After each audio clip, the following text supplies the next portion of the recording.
Hello, xin chào toàn thể anh em nhá. Hiện nay mình lại về một mẫu máy cắt cỏ mới nha. Một máy cắt cỏ khủng long bạo chúa. Để theo nguyện vọng của anh em thì nay những cái dòng máy cắt cỏ như Kawasaki TG53 hay là KV E500 thì anh em được săn đón rất là nhiều, nhưng mà vẫn đang trong tình trạng là hết hàng nha. Nên là mình đã về một dòng máy mạnh không thua kém gì những cái thằng đó. Với nòng là 45 ly, bộ chế là Walbro và bộ côn là KSK của Nhật nha. Uzi của nó là LGK của Nhật luôn. Thì máy này tên là hút file King. Hiện máy này chưa được mình thương mại trên thị trường nha. Hôm nay mình sẽ đem cái máy này ra để cắt thử cho anh em xem. Rồi bây giờ trước tiên mình sẽ lắp ráp cái máy này cho anh xem nha.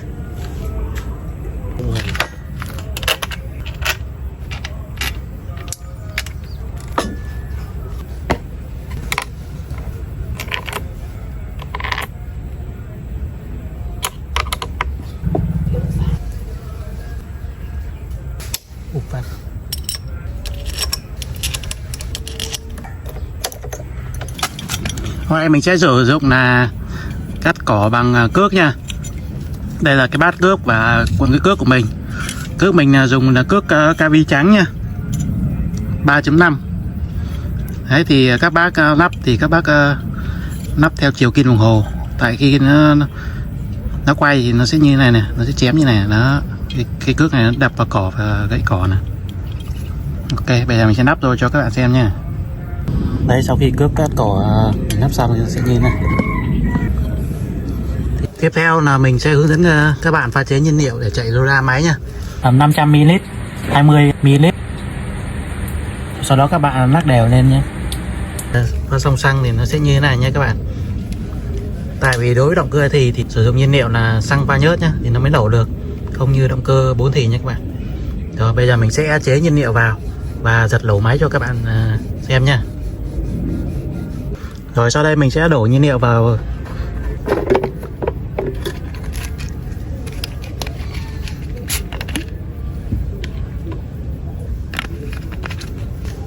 Rồi sau khi đổ nhiên liệu xong mình đóng nắp lại và giật nổ máy nó nha. Kéo cái e gió này lên và giật 3 lần để cho xăng nhớt lên đều nha. Sau đó các bạn đóng e gió lại và giật lỗ.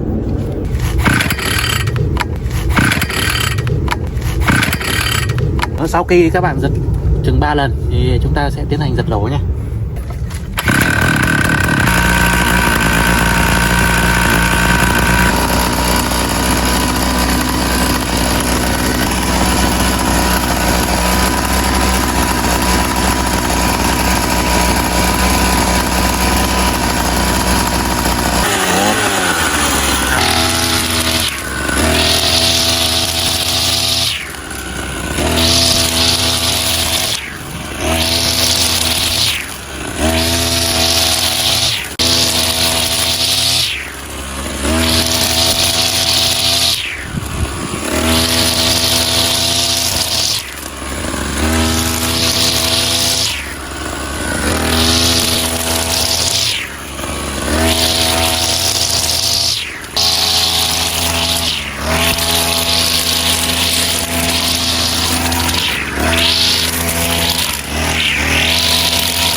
Được rồi.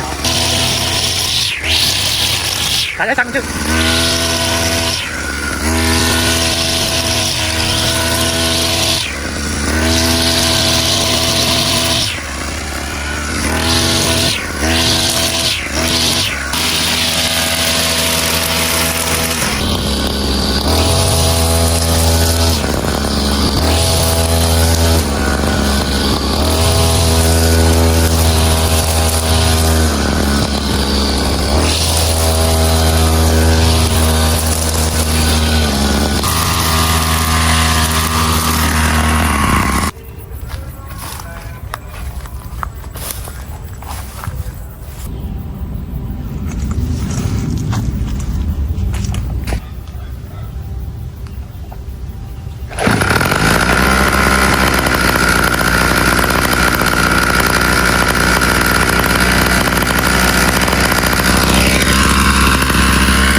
Đấy nha, các bác đã thấy sức mạnh của hô phanh kinh chưa?